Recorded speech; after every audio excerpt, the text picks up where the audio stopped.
Dobrý deň prajem, vítam vás opäť v kampani Po stopách jelenia. Moje meno je Ištván Tóth, som marketingový manažer firmy Agroservice a po mojom boku je Lukáš Chovanec a Matej Valíček od firmy Agrocom Plus Prešov. Dobrý deň, pozdravujem tiež za firmu Agrocom Plus Prešov, ako už Ištván spomínal, moje meno je Matej Valíček, som obchodným zástupcom, mám na starosti aj tento naozaj pekný región, tu na Pristropkove, v obci Mestisko, sme na družstve.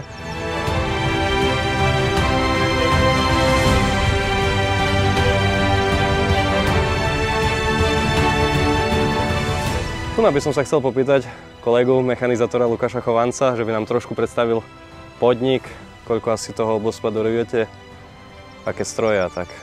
Dobrý deň, takže obhospodarujeme nejakých 800 hektárov, z toho 350 máme ornej pôdy a 450 trvalotrávnych porastov. Máme nejakých 300 kusov hovädzieho dobytka, bez trhovej produkcie mlieka.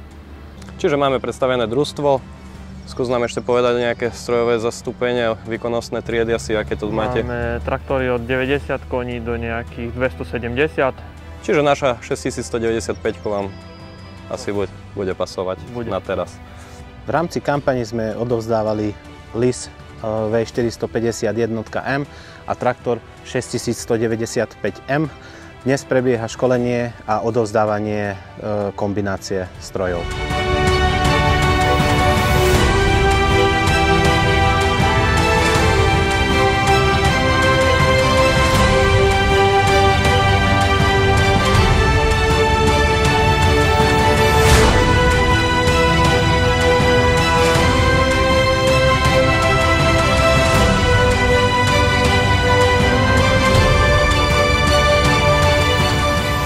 Sledujte Po stopách jelenia.